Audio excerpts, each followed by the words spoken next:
Hello dear students, मैं विवेक कंदवे स्वागत करता हूँ आपका भारतीय कृषि कोचिंग के डिजिटल लर्निंग प्लेटफॉर्म पर। आज मैं आपके समक्ष उपस्थित हूँ एक बहुत ही महत्वपूर्ण विषय उद्यान शास्त्र, जिसे हम इंग्लिश में हॉर्टिकल्चर के नाम से जानते हैं।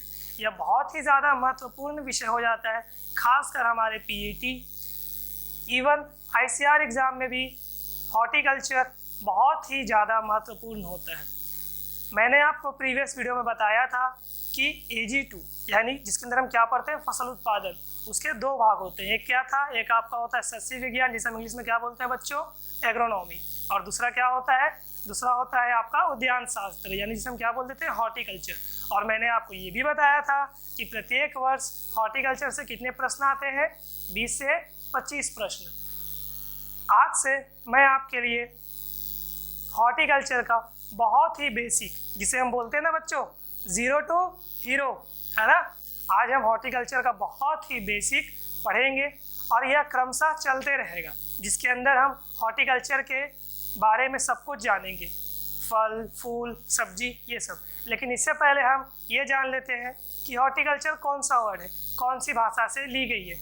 तो आपको मैंने पहले ही बताया था, यदि आप मेरा पहला वीडियो देखे होंगे तो आपको पता होगा कि यदि किसी शब्द के आखिरी में क्या जुड़ा हो बच्चों, यदि किसी शब्द के आखिरी में कल्चर जुड़ा हो, यदि किसी शब्द के आखिरी में क्या जुड़ा हो, कल्चर जुड़ा हो, तो वो सदैव कौन सा वर्ड रहेगा, वो सदैव कौन सा वर्ड रहेगा, वो सदैव आपका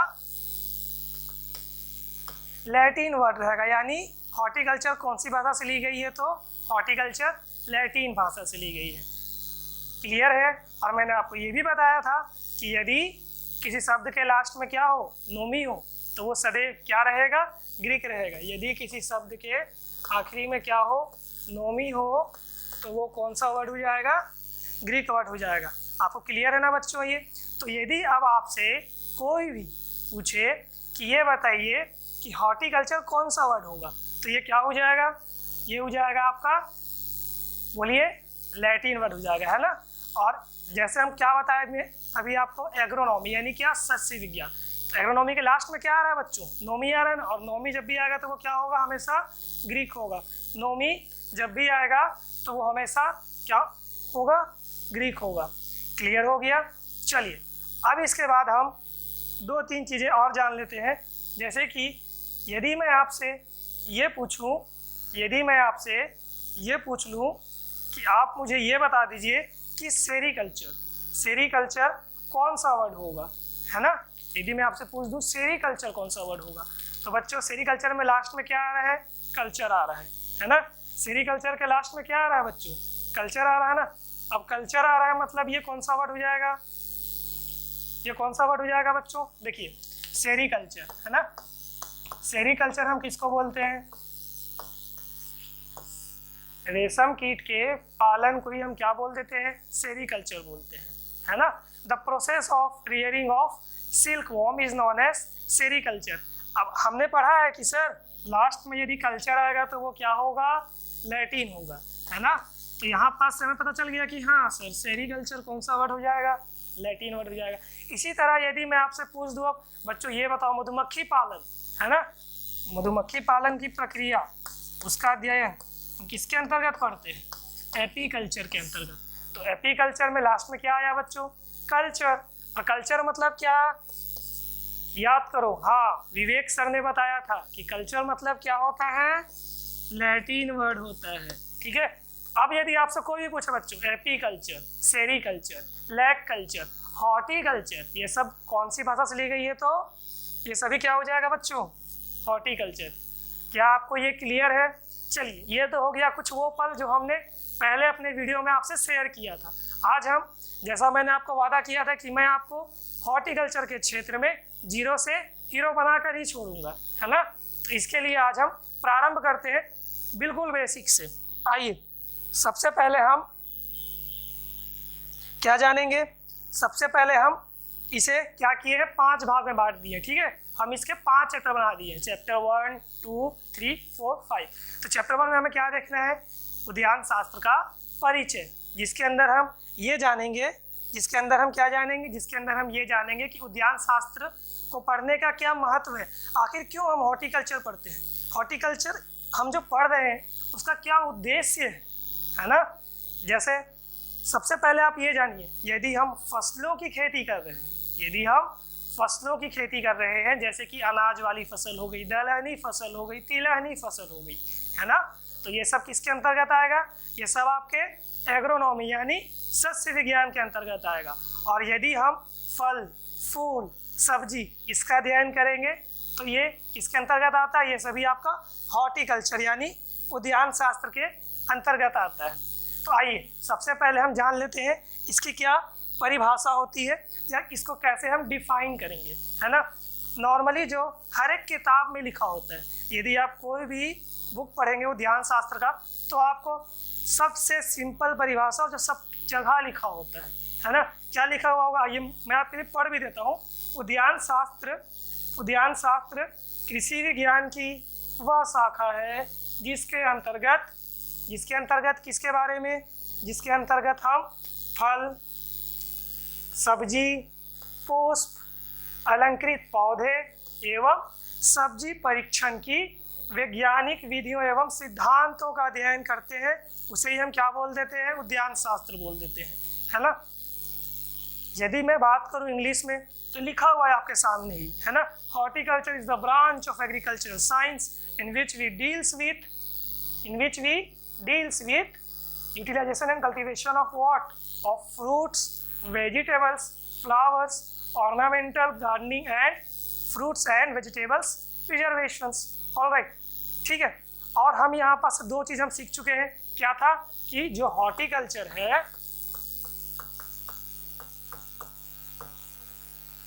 इसके चैप्टर नंबर 1 जो मैंने आपको पिछले वीडियो में बताया था, यदि आपने नहीं देखा है पिछला वीडियो तो लास्ट में मैं आपको लिंक दे दूंगा, आप एक बार अवश्य देख लीजिएगा किस चैप्टर से कितने नंबर के प्रश्न पीएटी एग्जाम में पूछे जाते हैं, है ना। चलिए, तो हॉर्टिकल्चर से कितना था मैंने आपको बताया था। जो पहला चैप्टर है हमारा उद्यान शास्त्र का परिचय, इसके अंतर्गत प्रत्येक वर्ष 6 से 8 नंबर के क्वेश्चंस आपके पीएटी एग्जाम में पूछे जाते हैं, ठीक है। आइए अब हम क्या करेंगे? अब हम इसकी शाखाओं के बारे में जानेंगे, है ना। लेकिन आपको मैं ये भी बता देता हूँ, क्या होता था पहले एग्रीकल्चर और हॉर्टिकल्चर अलग नहीं था, ये सब एक ही था। लेकिन इसका विभाजन कौन से सन में हुआ? इसका विभाजन हुआ सन 1956 में, है ना। सन 1956 में क्या हुआ? सन 1956 में उद्यान शास्त्र को अलग कर दिया गया एग्रीकल्चर से, यानी 1956 के पहले तक एग्रीकल्चर और हॉर्टिकल्चर दोनों क्या था? दोनों एक ही था। लेकिन अब क्या हुआ बच्चों? अब ऐसा हुआ कि अब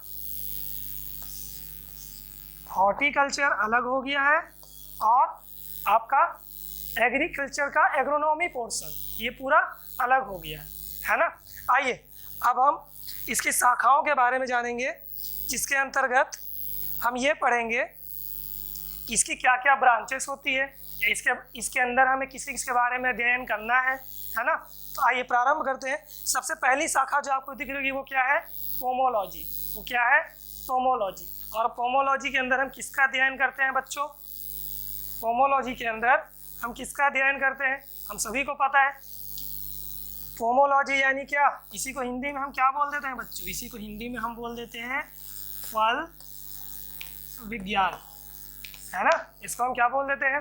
फल विज्ञान। समझ गए? यानी cultivation of fruits is known as pomology, है ना। दूसरी शाखा क्या होती है? ठीक है, अब हम ये देख लेते हैं कि इसकी दूसरी शाखा क्या होती है। तो इसकी दूसरी शाखा हो जाएगी आपकी ओलेरीकल्चर। ओलेरीकल्चर यानी जिसके अंतर्गत हम किसकी अध्ययन करेंगे? सब्जियों से संबंधित, है ना। बढ़िया, गाजर, मूली, टमाटर, है ना, खीरा, कद्दू, लौकी, गोभी, ये सब क्या है? सब्जी। और ये सब किसके अंतर्गत आएगा? ये सभी ओलेरीकल्चर के अंतर्गत आएगा, है ना। इसके बाद यदि हम बात करते हैं तीसरा, तो वो कौन सा हो जाएगा आपका? फ्लोरिकल्चर। बढ़िया, है ना। फूलों की तरह जब हम किसी को देखते हैं तो हमारा दिल गार्डन गार्डन हो जाता है ना। ठीक है, और गार्डन गार्डन हो जाता है। और जब हमें बहुत ज़्यादा खुशी होती है तो हम अपनी खुशी प्रकट करने के लिए सामने सम्मान के रूप में बोलिए या प्यार के रूप में बोलिए, हम उन्हें पुष्प से क्या करते हैं? सम्मान देते हैं। तो पुष्पों का अध्ययन क्या हो जाएगा? फ्लोरिकल्चर, है ना।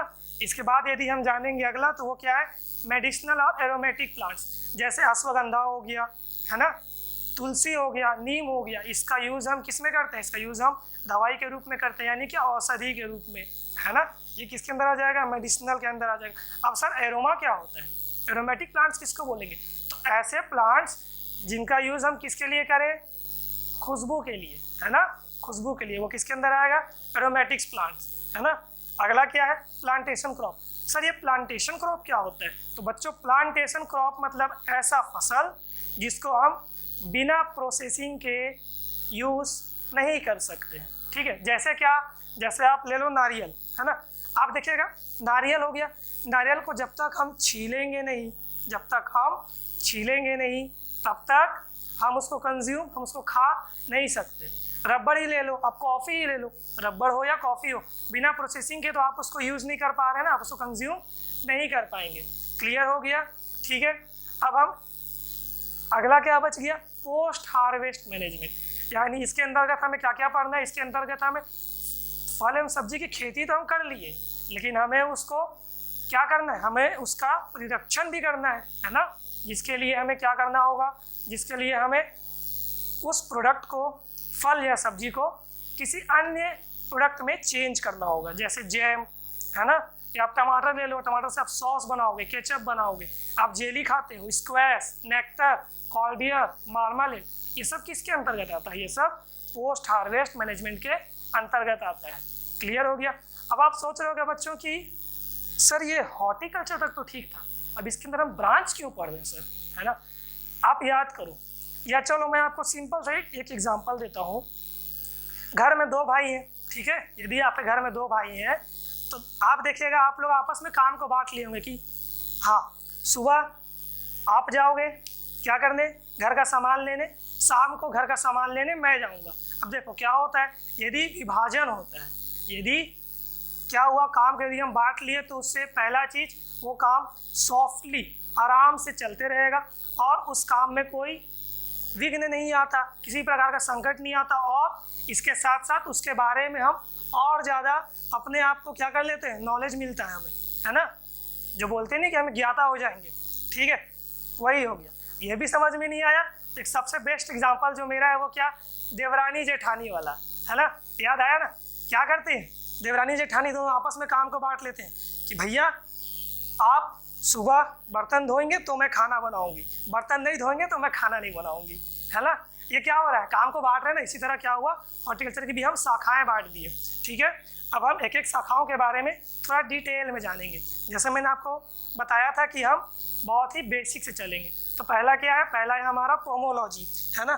पोमोलॉजी के अंतर्गत मैंने आपको बताया था, इसके अंतर्गत हम किसका अध्ययन करेंगे, इसके अंतर्गत हम फ्रूट्स का, है ना, यानी किसका, फलों का अध्ययन करना, ये क्या कहलाएगा, पोमोलॉजी कहलाएगा, है ना। बढ़िया यहाँ आपको दिख रहा होगा, ये सर केला खाने में सर मीठा लगता है, ज़बरदस्त लगता है ना। अमरूद हो गया, बढ़िया, यहाँ स्ट्रॉबेरी दिख रहा है ना, और भी फल है जो मैंने डाला है फोटो में, है ना। इससे जो प्रश्न आपके पूछेगा पीएटी एग्जाम में, पहला प्रश्न जो पूछ सकता है वो ये रहता है कि फलों के अध्ययन को क्या कहते हैं। तो फलों के अध्ययन को हम पोमोलॉजी बोलते हैं। फलों के अध्ययन को हम क्या बोलेंगे बच्चों, पोमोलॉजी बोलेंगे। और पोमोलॉजी कितने शब्द से मिलकर बना हुआ है, तो पोमोलॉजी आपके दो शब्द से मिलकर बना हुआ है, पोमम और लोगस। पोमम और लोगस, या पोमम और लोगस, यह दो शब्द से मिलकर बना हुआ है, यह दो शब्द से मिलकर बना हुआ है। जैसे कि पोमम आपका कौन सा वर्ड हो जाएगा, ये हो जाएगा आपका लैटिन वर्ड, और लोगस आपका क्या वर्ड हो जाएगा बच्चों, लोगस हो जाएगा आपका ग्रीक वर्ड, है ना। समझ गए। पोमम मतलब क्या होगा सर, तो पोमम मतलब बच्चों क्या हो जाएगा, पोमम मतलब हो जाएगा फ्रूट्स, है ना। पोमम मतलब क्या होता है, फ्रूट्स यानी फल, है ना। और लोगस मतलब क्या होता है, उसका अध्ययन करना, यानी टू स्टडी। तो अगर मैं यहाँ से भी आपको ये बोलूँ कि to study about fruits is known as pomology, फलों का अध्ययन करना ही क्या कहलाएगा बच्चों, पोमोलॉजी कहलाएगा। क्लियर हो गया। अगला प्रश्न जो पीएटी एग्जाम में सबसे ज़्यादा महत्वपूर्ण है, जो प्रत्येक वर्ष आपसे पूछता ही पूछता है, और यह उद्यान शास्त्र के क्षेत्र में एक अपवाद भी है कि पोमोलॉजी एकलौता ऐसा वर्ड है जो सिर्फ लैटिन नहीं है या सिर्फ ग्रीक नहीं है, ये क्या है, ये लैटिन प्लस ग्रीक दोनों है ना, ठीक है। पोमोलॉजी लैटिन और ग्रीक दोनों वर्ड से लिया गया है। आपको क्लियर हो गया? बस इतना ही पढ़ना है आपको पीईटी में। देखिए भारतीय कृषि कोचिंग में पढ़ने का फ़ायदा यही होता है कि आपको यहाँ जो पढ़ाया जाता है वो एग्जैक्ट सिलेबस टू सिलेबस और किस प्रश्न से किस प्रकार के क्वेश्चंस पूछ सकते हैं, किस टॉपिक से, बस आपको उतना ही पढ़ाएंगे जो महत्वपूर्ण होगा, और साथ में आपका बेसिक तो क्लियर कर ही रहे हैं, है ना। आइए अब हम देखते हैं अगला स्लाइड, जिसके अंतर्गत हम क्या पढ़ेंगे, सब्जियों की खेती का अध्ययन करना, जिसको हम क्या बोलते हैं, मैंने आपको बताया था बच्चों, ओलेरीकल्चर। ओलेरीकल्चर किसका अध्ययन करते हैं, सब्जी की खेती। बढ़िया दिख रहा है ना यहाँ आपको, टमाटर है ना, बढ़िया टमाटर का हम सर काट के एकदम सलाद खा रहे हैं सर, जबरदस्त स्वादिष्ट लग रहा है एकदम, है ना। खीरा हो गया, ठीक है, लौकी, कद्दू, और फेवरेट क्या, आलू, जिसके बिना लगभग सब्जी बनना मुश्किल होता है ना। यदि हम टिफिन भी खा रहे होंगे तो हम देखे होंगे कि उस टिफिन में आलू ज़रूर मिलेगा, है ना, ठीक है। तो यहाँ पर से हमें ये जानना होगा, पहला जो मैंने आपको बताया था, ओलेरीकल्चर के लास्ट में क्या आ रहा है बच्चों, कल्चर। कल्चर मतलब ये कौन सा वर्ड हो जाएगा, लैटिन हो जाएगा, है ना। और ये कितने शब्दों से मिलकर बना है, दो शब्दों से, ओलेरिस और क्या चीज़, कल्चरा, है ना। और ये कौन सा वर्ड है बच्चों, मैंने आपको बताया था, तो ये आपका लैटिन वर्ड है, क्योंकि लास्ट में क्या है, लास्ट में कल्चर है ना। और ओलेरिस का मतलब क्या होता है, इसका मतलब होता है पॉटहर्ब। इसका क्या मतलब होता है, पॉटहर्ब, यानी क्या हो जाएगा, यानी हम ये बोल सकते हैं पॉटहर्ब यानी आपका वेजिटेबल, है ना। पॉटहर्ब यानी क्या हो जाएगा बच्चों, आपका वेजिटेबल, है ना। और कल्चरा मतलब हम सर पहले से पढ़ते आ रहे हैं और हमको अभी भी पता है, कल्चरा मतलब कल्टीवेशन होता है ना।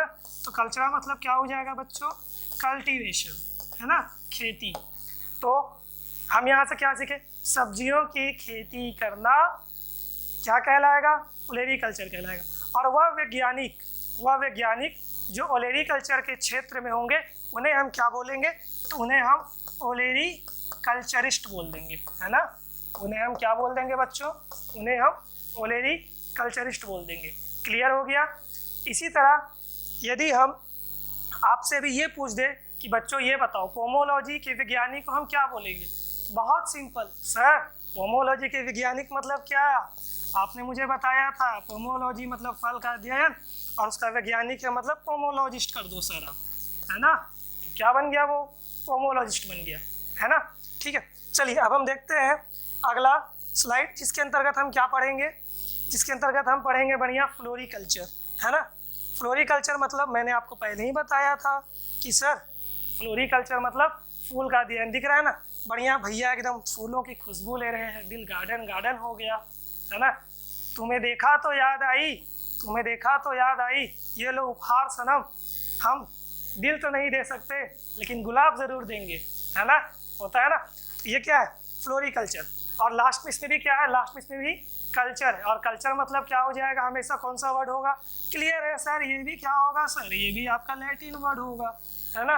और ओलेरीकल्चर मतलब कितने, फ्लोरिकल्चर मतलब कितने, दो शब्द से मिलकर बना होगा। क्या क्या होगा सर, फ्लोरी मतलब सर फ्लोरिस हो गया, और सर कल्चर मतलब वही पुराना वाला सर जो हम पढ़ते आ रहे हैं, क्या चीज़, कल्चर, है ना। फ्लोरिस मतलब क्या होता है बच्चों, फूल, है ना, बढ़िया। और कल्चरा मतलब वही कल्टीवेशन, क्या हो जाता है, कल्टीवेशन। मतलब यदि मैं ये बोलूं कि फूलों का अध्ययन करना ही क्या कहलाएगा, फ्लोरिकल्चर, है ना, ठीक है। और फूलों के वैज्ञानिक को हम क्या बोलेंगे, तो सर बहुत सिंपल है, आपने ही तो बताया था सर, फ्लोरिकल्चर मतलब क्या हो जाएगा, फ्लोरी। चलिए आगे हम देखते हैं मेडिसिनल एंड एरोमेटिक प्लांट, जिसके अंदर हम ये जान रहे हैं कि किसे हम मेडिसिनल पौधा बोलेंगे यानी किसे हम औषधि पौधा बोलेंगे और किसे हम एरोमेटिक प्लांट बोलेंगे, है ना।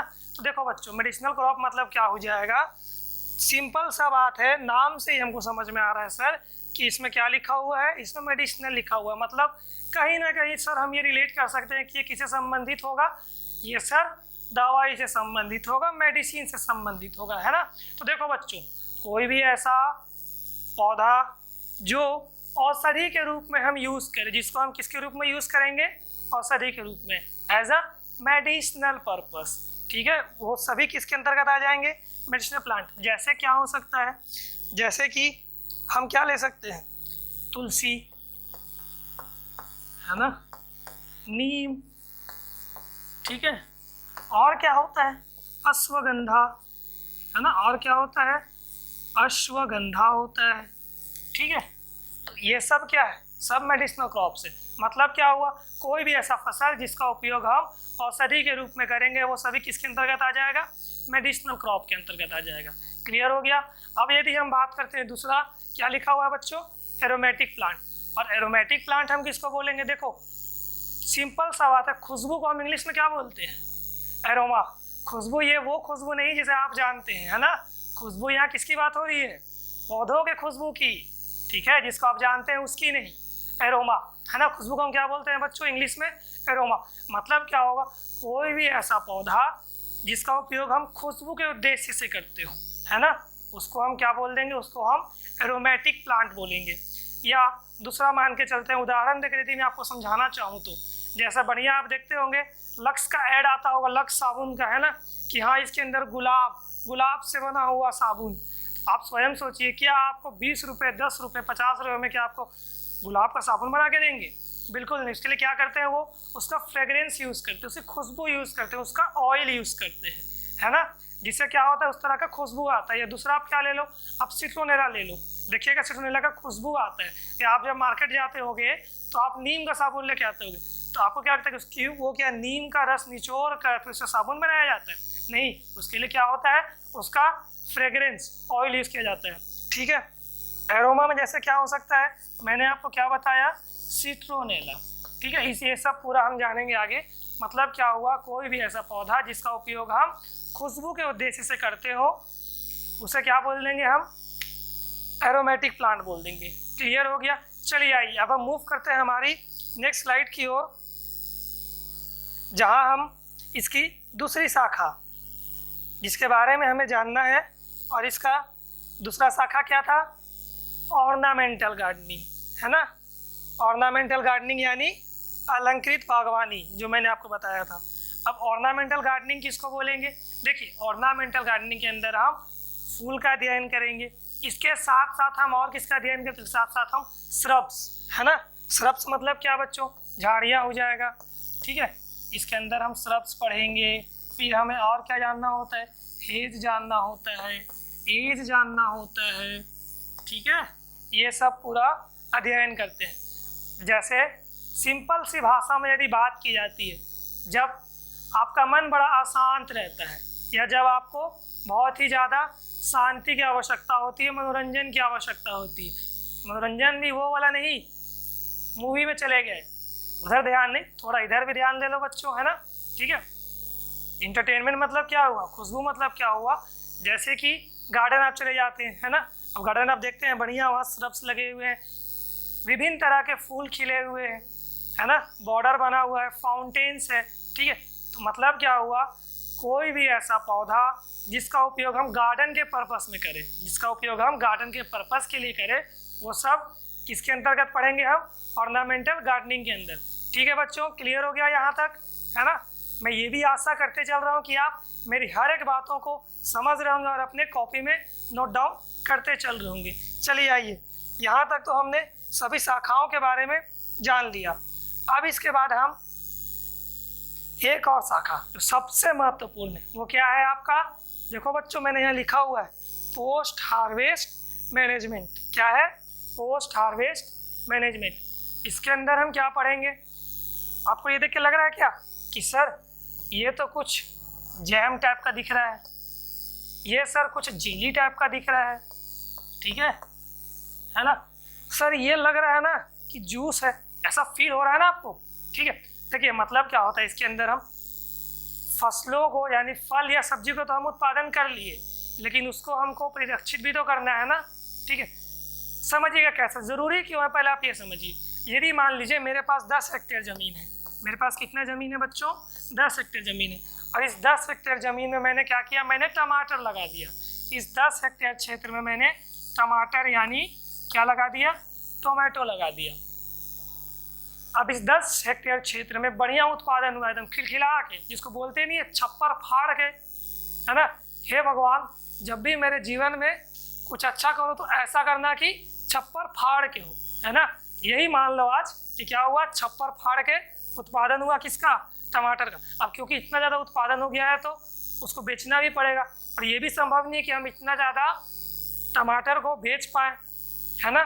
इसके लिए हम क्या करते हैं, हम टमाटर को उसके उसी ओरिजिनल रूप में यूज़ ना करके हम उसको एज अ अदर प्रोडक्ट, है ना, एज अ अदर प्रोडक्ट मतलब हम उसको किसी अन्य उत्पाद के रूप में यूज़ कर लेते हैं। जैसे टमाटर में क्या हो सकता है, सोचो बच्चों, टमाटर का सबसे ज़्यादा हम क्या खाते हैं, सॉस, है ना। तो क्या हो जाएगा, इसका हम किस रूप में इसको रख सकते हैं, और सॉस के रूप में। और क्या हो सकता है, सर इसका केचप भी तो आता है, बिल्कुल आता है बच्चों, है ना। ठीक है, ये तो हो गई सब्जी की बात। यदि हम बात करते हैं आपकी किसकी, फल की, जैसे आप अमरूद ले लीजिए, है ना। इन सबसे क्या बनता है, इन सबसे जैम बनेगा, फिर आपका जेली बनता है, स्क्वैश बनता है, स्क्वैश मतलब शरबत, नेक्टर। तो इन सब का ध्यान हम किस में करेंगे, पोस्ट हार्वेस्ट मैनेजमेंट के अंतर्गत। क्लियर हो गया बच्चों, ठीक है। चलिए आइए, अब हम जानते हैं हमारे हॉर्टिकल्चर के क्षेत्र में विभिन्न जनक जो सबसे ज़्यादा महत्वपूर्ण है, जिन्होंने अपना पूरा जीवन उद्यान शास्त्र के क्षेत्र में लगा दिया, जिनकी वजह से आज हम फलों की खेती, फूलों की खेती, सब्जियों की खेती एवं उनका परिरक्षण एक साइंटिफिक वे, सिस्टमैटिक तरीके से कर पा रहे हैं। इसलिए हमें ये जानना बहुत ही आवश्यक है। और साथ ही साथ आप ये भी ध्यान दीजिएगा कि इस टॉपिक से खासकर प्रत्येक वर्ष एक प्रश्न अवश्य पूछा जाएगा, प्रत्येक वर्ष अवश्य पूछा जाएगा। तो आइए शुरू करते हैं। सबसे पहले हम देख लेते हैं उद्यान शास्त्र के जनक। उद्यान शास्त्र के जनक यानी क्या, father of horticulture, father of horticulture. पूरे वर्ल्ड में यदि हम बात करते हैं, पूरे वर्ल्ड में कौन है, तो पूरे वर्ल्ड में है आपके LH बेली। ठीक है बच्चों, हॉर्टिकल्चर यानी उद्यान शास्त्र के जनक पूरे विश्व में किसको कहा जाता है, LH बेली को, जिनका फोटो आपको यहाँ दिख रहा होगा, है ना, इनका फोटो आपको यहाँ दिख रहा होगा। इनका पूरा नाम क्या होता है, इनका पूरा नाम होता है बच्चों लिबर्टी हेड बेले। लेकिन आपके PhD एग्जाम में पूरा नाम नहीं पूछेगा, आपसे सिंपल सा बस पूछेगा कि ये बताइए हॉर्टिकल्चर उद्यान शास्त्र के जनक कौन है। तो कौन हो जाएंगे बच्चों, LH बेली। ठीक है, ये तो हुई पूरे विश्व की बात। और यदि हम बात करते हैं भारत देश में, भारत देश में उद्यान शास्त्र के जनक कौन है, तो भारत देश में हो जाएंगे आपके MH मेरीगोवा, MH मेरीगोवा, है ना। और MS मेरीगोवा जी का फोटो आपको यहाँ दिख रहा होगा, है ना।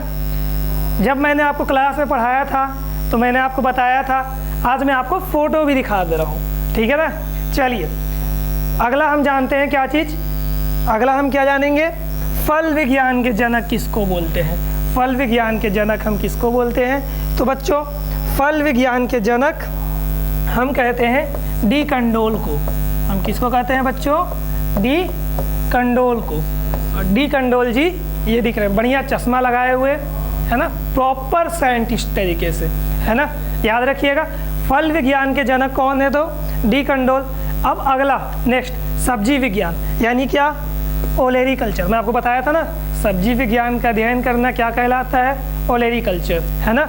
और इसके जनक कौन है, इसके जनक भी आपके LH बेली हैं, LH बेली, ठीक है, लिबर्टी हेड बेली जो मैंने बताया था। ठीक है बच्चों, दो चीज़ ध्यान रखिएगा, उद्यान शास्त्र के जनक पूरे विश्व में कौन है, LH बेली हैं। और उद्यान शास्त्र के अलावा सब्जी विज्ञान के जनक भी कौन है, तो LH बेली हैं। क्लियर हो गया। चलिए आइए अब हम मूव करते हैं हमारी नेक्स्ट स्लाइड की ओर। मुझे पता है बच्चों आप सोच रहे होंगे कि हम इनको याद कैसे करें, ठीक है। तो इनको याद करने का सबसे बेस्ट तरीका है कि आप रिवीजन करिए, है ना। और मुश्किल से 5-6 नाम है बस, इससे ज़्यादा आपको जानना भी नहीं उद्यान शास्त्र में, खासकर वैज्ञानिक नाम, क्योंकि हम सिर्फ वही जानेंगे जो हमारे लिए इम्पोर्टेंट है ना। ठीक है, देखिए क्या होता है अक्सर कि हम ना पढ़ने के चक्कर में हम 4-5 जगह से नोट्स ले आते हैं और फिर वो हम देखते ही रह जाते हैं, पढ़ नहीं पाते। आप इस वीडियो को फॉलो करते रहिए, है ना, आपको टू दी पॉइंट मिलेगा और सिर्फ वही पढ़ाया जाएगा जो आपके पीएटी एग्ज़ाम के लिए बहुत ही ज़्यादा महत्वपूर्ण है। ठीक है, आइए अब हम देखते हैं अलंकृत बागवानी के जनक यानी क्या, फादर ऑफ किसके, ऑर्नामेंटल गार्डनिंग, है ना। अलंकृत बागवानी यानी ऑर्नामेंटल गार्डनिंग के जनक कौन है, वो हो जाएंगे आपके डॉक्टर MS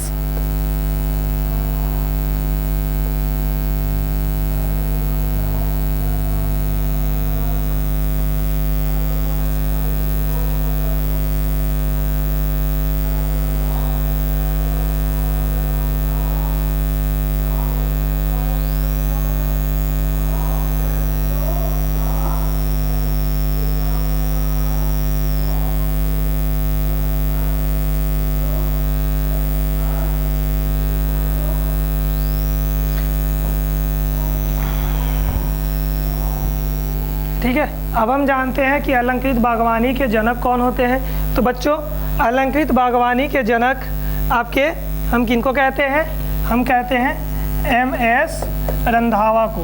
हम किसको कहते हैं बच्चों, डॉक्टर MS रंधावा जी को हम अलंकृत बागवानी के जनक कहते हैं, यानी क्या, ऑर्नामेंटल गार्डनिंग के फादर हम किसको बोलेंगे, MS रंधावा को। इसके अलावा यदि हम ये बात करते हैं कि इनका मुख्य रूप से किस फूल में ज़्यादा सहयोग था, इन्वॉल्वमेंट था, तो बच्चों वो है आपका मेरीगोल्ड, है ना। क्या हो जाएगा, मेरीगोल्ड। मेरीगोल्ड में सबसे ज़्यादा इन्होंने रिसर्च किया था, है ना। किन्होंने किया था, डॉक्टर MS रंधावा ने। क्लियर हो गया बच्चों। अब इसके बाद हम देख लेते हैं फल एवं सब्जी परीक्षण के जनक। फल एवं सब्जी परीक्षण के जनक कौन है, तो ये हैं आपके डॉक्टर निकोलस अपार्ट। ठीक है, मतलब आज इन्हीं की वजह से हम जैम, जेली, स्क्वैश, नेक्टर के बारे में जान रहे हैं और इसका आनंद ले रहे हैं, है ना। आइए अब हम देखते हैं अगला, जो सबसे मेन पीएटी एग्ज़ाम में बहुत ही ज़्यादा महत्वपूर्ण प्रश्न जो पूछा जाता है कि उद्यान शास्त्र की प्रथम किताब का नाम क्या था। तो इसके प्रथम किताब का नाम जो आपको फोटो में भी यहाँ दिख रहा होगा बच्चों, क्या है, fruit growing in India. Fruit growing in India जो आपको दिख रहा होगा बढ़िया, यहाँ दिख रहा है ना। ठीक है, और किसके द्वारा लिखा गया है, तो ये भी लिखा हुआ है नीचे में इस बुक में, यदि आप देख रहे होंगे तो ये W.B. हैस के द्वारा लिखा गया है। ठीक है, इसके अलावा अगला प्रश्न जो उठ सकता है वो ये रहता है कि किस फल पे लिखा गया था। देखो बढ़िया लीची दिख रहा है ना, अब लीची देखकर मुंह में पानी आ रहा होगा, मन कर रहा होगा सर लीची खा लेते हैं। 2 मिनट रुक जाओ, फिर लीची खा लेना बाद में, थोड़ा सा ध्यान दो इधर, है ना। चलो, तो किस फल पर लिया गया था, लीची में लिया गया था। क्या आपको ये क्लियर हो गया बच्चों? मैं आशा कर रहा हूँ कि आप इसको नोट कर रहे होंगे। आप कृपया करके इसे जल्दी नोट करिए। जी हाँ, उद्यान शास्त्र की प्रथम पुस्तक या प्रथम किताब, है ना, किसके द्वारा लिखा गया था, तो W.B. हैस के द्वारा लिखा गया था, है ना। W.B. हैस के द्वारा लिखा गया था और किस फसल पे था, किस फल पे था, लीची में था। और कब लिखा गया था, तो ये लिखा गया था आपके आज़ादी के 2 साल पहले, यानी आज़ादी कब मिला था हमको, 1947, उसके 2 साल पहले यानी 1945। ठीक है बच्चों, ये आपके लिए बहुत ही ज़्यादा महत्वपूर्ण क्वेश्चन है जो आपके पीएटी एग्ज़ाम में प्रत्येक वर्ष पूछा जाएगा। क्लियर हो गया। चलिए अब इसके बाद हम और क्या जानेंगे। वैसे तो इस टॉपिक से मात्र 2 ही क्वेश्चन जो इम्पोर्टेंट है या 2 ही पॉइंट जो इम्पोर्टेंट होता है, लेकिन इसके अलावा हम 3-4 पॉइंट और जान लेंगे जो सबसे ज़्यादा कॉमन होता है। हमारे हॉर्टिकल्चर ले चाहे हम एग्रीकल्चर ले, हर क्षेत्र में ये इम्पोर्टेंट होता है। तो पहला आपके समझ दिख रहा होगा टॉपिक क्या, फल बागान के लिए स्थान का चुनाव। फल बागान के लिए स्थान का चुनाव। ठीक है, जब भी हमको कहीं बागान बनाना है तो उसके लिए सबसे पहले हमको सिलेक्शन करना होगा ना। जैसे मान लीजिए कल को यदि आपको घर बनाना होगा तो आप देखते होंगे ना कि भैया मेरे घर से मेन रोड पड़ रहा है कि नहीं पड़ रहा है, बाज़ार कितने दूर पड़ रहा है, बस स्टैंड कितना दूर पड़ रहा है, आने जाने का क्या सुविधा है, ये सब आप देखते हैं ना। उसी तरह क्या होता है फल बागान में भी करेंगे, जिसके लिए क्या होगा, इसके लिए कुछ ना कुछ क्राइटेरिया होगा, है ना। आइए देखते हैं हम। तो सबसे पहले हम यहाँ क्या देख रहे हैं कि यहाँ पे पहला क्या लिखा हुआ है पॉइंट बच्चों, पढ़िए। हाँ, पहला पॉइंट ये लिखा हुआ है कि 1.5 से 2 मीटर, 1.5 से 2 मीटर की गहराई तक कोई भी चट्टान उपस्थित नहीं होना चाहिए। क्लियर हो गया। दूसरा पॉइंट और क्या हो सकता है ना। इसके बाद फिर क्या था, दूसरा पॉइंट और क्या हो सकता है, हाँ सबसे मेन चीज़ सूटेबल सॉइल। देखिए वैसे तो हम जब किताब में पढ़ेंगे तो हमें ये पढ़ने को मिलेगा कि यह सभी प्रकार की मृदा में लगाया जाता है ना। जो सबसे सिंपल डेफिनेशन या एक्सप्लेनेशन रहता है कि मृदा की बात की जाए तो फल सभी प्रकार की मृदाओं में लगाया जा सकता है, लेकिन, किंतु, परंतु, बट, ये कंडीशन लिखकर फिर लास्ट में छोटा सा लिख देगा। जो सबसे इंपॉर्टेंट होता है पीएटी में क्या होता है कि सॉइल कौन सा रहेगा, सैंडी सॉइल, है ना। कौन सा रहेगा, सैंडी सॉइल। अब देखिए क्या होता है, अधिकतर आप देखिएगा तो 2 ही होता है, या तो सैंडी सॉइल होगा या तो सैंडी टू, जो मैंने यहाँ लिखा है क्या चीज़ बच्चों, सैंडी लोम सॉइल, है ना। यही दोनों हो सकता है। क्लियर हो गया। आप ये ध्यान रखिएगा, चाहे एग्रीकल्चर हो चाहे हॉर्टिकल्चर हो, हर जगह सबसे उपयुक्त मृदा की यदि बात की जाती है ऑन एन एवरेज तो मैक्सिमम का क्या आता है, sandy to sandy loam soil. Clear हो गया बच्चों। चलो अब इसके बाद अब हम देख लेते हैं कॉमन चीज़, जैसे क्या सॉइल का पीएच मान कितना होना चाहिए, वही 5.5 टू 6.5। बच्चों ध्यान रखना सॉइल का पीएच मान कितना रहेगा, 5.5 टू 6.5। क्लियर हो गया। अब वही सिंपल सी सूटेबल टाइम, उपयुक्त समय, है ना, कब रहेगा। देखिए ऐसे तो उपयुक्त समय हम बात करते हैं मैक्सिमम टाइम, यदि बात करते हैं हम ऋतु की या सीज़न की तो इसके लिए वर्षा ऋतु, यानी कौन सा मौसम बच्चों, रेनी सीज़न, है ना। इसके लिए रेनी सीज़न सबसे बेस्ट होता है। रेनी सीज़न क्या होता है, सबसे बेस्ट होता है। क्लियर हो गया। और स्पेशली यदि आपसे पूछ दे बच्चों की कौन से महीने में होगा तो जुलाई से अगस्त में होगा। क्लियर हो गया।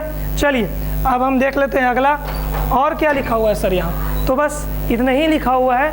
इसके अलावा आपको एक चीज़ मैं और बताना चाहूँगा कि आज हमने जो भी पढ़ा वो सब बहुत ही बेसिक था, लेकिन सबसे ज़्यादा महत्वपूर्ण था हमारे पीएटी के लिए। क्लियर हो गया दोस्तों। हमारे यहाँ क्रैश कोर्स 28 मार्च से प्रारंभ हो रहा है। हमारी संस्था का नाम आपके समक्ष है, भारतीय कृषि कोचिंग इंस्टीट्यूट, है ना। आइए हमसे जुड़िए और एक अच्छा परिणाम भी आप अवश्य पाएंगे, क्योंकि हमारी संस्था को 10 साल पूरा हो चुका है।